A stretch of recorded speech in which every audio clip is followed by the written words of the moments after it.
uşaqlar, indi isə Məmmədov Ömər tədris eləyir, dinləyək. Salam uşaqlar, bu günlər sizinlə heyvanlar mühitdə sağlamaq üçün necə uyğunlaşır mövzusu haqqında sizə məlumat verəcəm. Siz yəqin ki, bilirsiniz ki, qartal yaxşı pəncərələr nəticəsində heyvanlarda olur və sağ qalmağa onun pəncərələri yaxşı kömək edir. Sizə bundan başqa da bəzi nümunələr verə bilərəm. Bunlardan biri isə bu qələmundur. Bu qələmin rəng dəyişdirir və onun nəticəsində vəziyyətli heyvanlardan qorunmağa başlayır. Bundan başqa da siz pələngi bilirsiniz ki, pələng çox sürətli qaçan heyvandır və onun canlıları nəticəsində o heyvanları yırtıcı heyvanlardan qorumaq və öz həşəratlardan və dovşanlardan, sıçanlardan yem qazanır və onların nəticəsində qidalanmaq alır. Bu günləri sizinlə birlikdə bu heyvanlar mühitdə necə uyğunlaşır mövzusunu sizə izah edəcəm. Sizə bir-iki dənə sual vermək istəyirəm. Bu suallardan biri bu qələmun və yaxud kirpi ola bilər. Kirpi bu yırtıcı heyvanlardan qorumaq üçün necə qorunur? Onun haqqında kim bilir? Damla. Necə qorunur? Kirpilər tikanların olduğuna görə, bu da kirpilər özlərini qorumaq üçün tikanlar istəyir. Yəni, kirpilər ən çox tikanlardan istifadə edir. Siz uşaqlar damla düzmü dedik, yoxsa? Bundan başqa sizə fərqli suallar verə bilərəm. Məsəl üçün, yarasalar. Yarasalar bilirsiniz ki, uçan bir məməli heyvandır.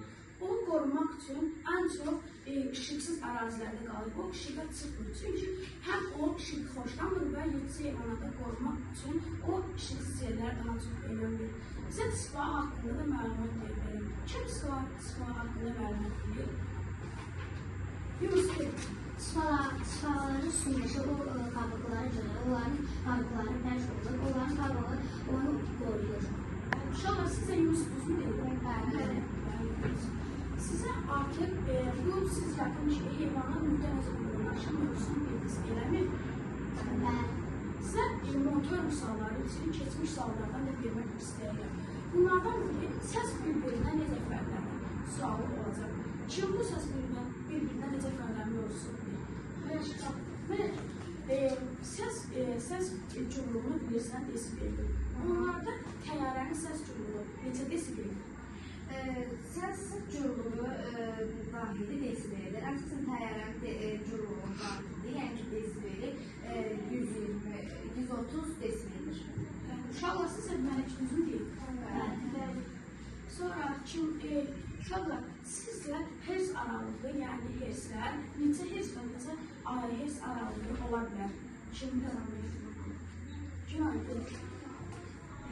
Bir hersdən və 20 hersdən az olan bunları eşitmə aralığı deyilir. Bəli, uşaqlar, 20 hersdən və 20 hers aralığı normal insan eşitmə aralığıdır. Siz bunu bilirsinizmi? 20 hersdən aşağı olan səslər insan heç onu eşitmək qeyri-mümkündür. 20 hersdən çox olan səslər isə insanın qulağına zərər yetirir. Bundan başqa da sizə genişlənmə haqqında məlumat verirlər. Siz genişlənmə haqqında hansı məlumatlar bilirsiniz? Kimdə bunu deyirlər? Mərc qalq.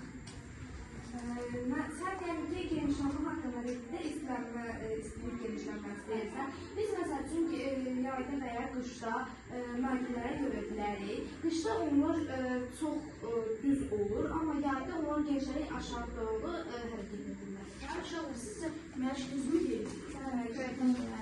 Sizə bundan başqa da motorik suallardan başqa heyvanlar aləmində qeyri bir heyvan var. O da Afrikada yaşayan ağciyər balıqıdır.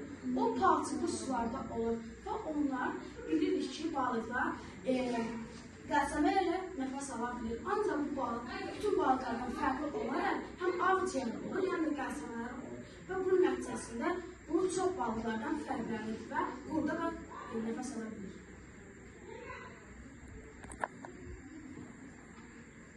Başqa sual var? Ömər, başqa nəsə sualın?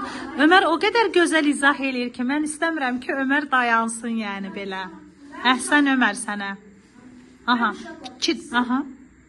Bəli, uşaqlar, bu günləri sizə mənim hazırladığım uşaq Tuna haqqında baxaq Tuna yaxşı öyrənib bir dərsi və yaxud yaxşı bunu dərk edə bilir.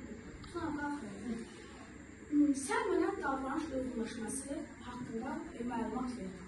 Davranış uyğunlaşması, məsəl üçün, heyvanların uyğunlaşması, heyvanlar istilik üçün bir-birinə yaxınlaşaraq, bir yerə toplaşaraq istilik yaranır. Bəli, uşaqlar, Tunar çox doğru söz deyir. Bundan başqa da hansı nümunələr çəkə bilərik? Məsəl